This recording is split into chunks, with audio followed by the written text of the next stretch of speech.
uvyukane ivyizigiro, uryamane ivyizigiro, wirirwane ivyizigiro ngo ndafise umwami antunganiriza.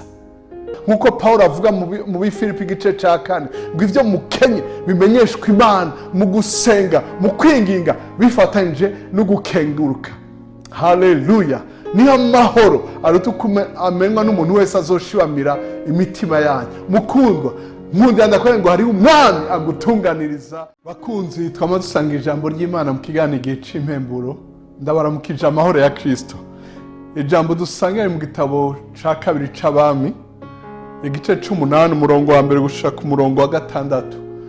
Abami ba kabiri igice 8 umurongo wa mbere gushika ku wa 6. Umutwe w'amajambo aravuga ngo umwami akomorera umushune mu kazi urugo rwiwe. Kandi Elisa yari yarabariye wa mugore yazurira umwana atenda genda mwe nabo mu rugo rwawe urondera aho usuhukira, kuko Uhoraho arekuye inzara kandi izomara imyaka 7 mu gihugu. Nuko uwo mugore aragenda agira nk'uko uwo muntu w'Imana yavuze, ajana nawe mu rugo rwiwe asukira mu gihugu c'Abafilisitiya amara imyaka 7. Iyo myaka 7 ishize, uwo mugore arasuhukuruka ava mu gihugu c'Abafilisitiya, araheza araza atakambira umwami yitwarira urugo rwiwe n'itongo ryiwe. Kandi uwo mwanya umwami yariko arabonana na Gehazi, wa musuku wa muntu w'Imana, amubaza ati, enda mbarira ibintu bikomeye Elisa yakoze vyose. Nuko akiriko ariganira umwami ingene yazuye uwapfuye, ako kanya nyamugore yazuriye umwana arashika, atakambira umwami yitwarira urugo rwiwe n'itongo ryiwe. Gehazi aca aravuga ati, mwami wanje nyene ingoma, nguyu wa mugore navuga, nguyu na wa mwana wiwe Elisa yazura. Nuko umwami abibaza uwo mugore, nawe arabimudondera. Umwami acamuha umushikiriza ati genda, canke umushikiriza ati genda umushikiriza ibintu vyiwe vyose n'ivyahimbuwe vyose uhereye ku munsi yahaviriye ugashitsa n'ubu. Imana ishimirwe ijambo ryayo.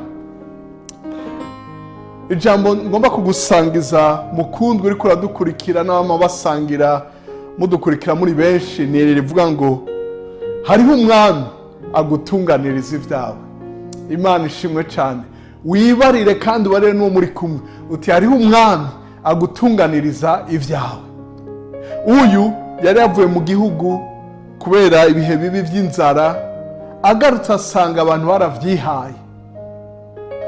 Yiyumviriye asanga hariho uwufise ijambo rya nyuma muri ico gihugu. Ico gihe n'uyu mwami yari ngari ko avugana na Gehazi. Nkundira ndakore ngo hariho uwundi mwami w'abami, uganza abaganza, umucamanza mukuru, yitwararitse ivyawe, urya yabiguhaye, urya azi ko wabiruhiye, urya azi ko wabirondeje ukuri n'umwete, urya wakoreye, urya usenga ijoro n'umurango, urya arabigutunganiriza. Ni mu mashure yawe, aho uriko urareklama amanota, ni mu rugo rwawe, aho umugabo yo waragiye hanze akifatanya n'uwundi atabiruhiye, uzi ko mwabiruhiye mukira abakene. Ni iki kibitumye? Bizanira umwami. Uyu yaraje abarira uyu mwami, umwami nawe amuha umushikiriza. Uyu yari kwabaza Gehazi, twe dufise uwundi yicaye iburyo bw'Imana adusabira. Niko mu Baroma igice 8 havuga, Kristo yicaye iburyo bw'Imana adusabira. Iyo userutse mu masengesho aravuga ati, papa nguyu wa undi nakubarira, nguyu wa undi napfiriye, nguyu wa undi anyizera, wa undi anyiteze ku murango no mwijoro. Maze data agategeka, akoresha abamarayika biwe, akoresha abantu bambaye umubiri nkawe nanje, ukagenda mu biro ugasanga ari umuntu yateguye, nawe warumaze amezi ugenda atawukumviriza, uwo munsi ukaronka umuntu akumviriza akagutunganiriza. Hejuru ya vyose hariho umwami agutunganiriza. Yesaya yarabivuze mu gitabo ciwe gitabo c'uwavugishwa n'Imana, Yesaya igice ca 50. Hari amajambo menshi avuga muri ico gice aryoshe, mbwa nkundira ndagusomere imirongo ishika kuri 3. Yesaya igice ca 50 umurongo w'7 n'umunani n'uw'icenda handitse ngo, ariko umwami Uhoraho arantabara. Uyu mwami ndiko ndakora si wa wundi ariho uyu munsi agasaza ejo akaja mu ikonje canke akagwara canke manda y'igahera. Uyu ni umwami ahoraho, umwami uhoraho arantabara. Nico gituma ntateterwa. Mukundwa, ntuzoteterwa.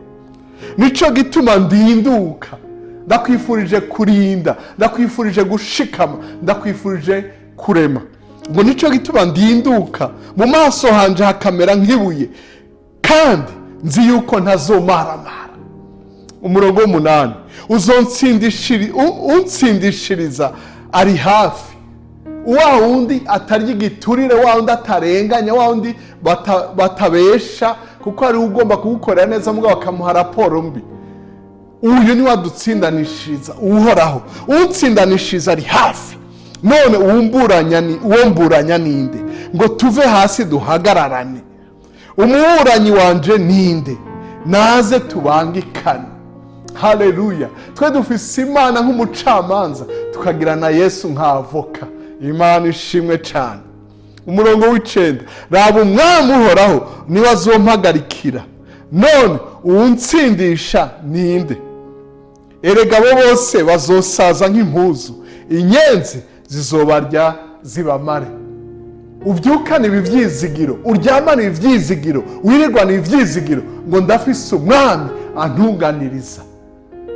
Ni byiza kwibarira abantu barumva, mugabo utangure kumenyesha Imana nkuko Paulo avuga mu bifilipi igice cya 4 ngo ivyo mukenye bimenyeshwa Imana mu gusenga, mu kwinginga bifatanyije no gukenguruka. Haleluya. Niho amahoro arutukume amenywa n'umuntu wese azoshibamira imitima yanyu. Mukundwa, nkundira ndakora ngo hari umwami agutunganiriza, ubari umutima wawe, ubari wa muri kumuti, umwami wanje azonsindishiriza, azontunganiza. Uragahezagirwa wowe n'abawe mu vyawe aho uri hose. Urakoze kudutega yombi no gusangiza abandi ubutumwa bwiza. Imana ibaha ibihe byiza.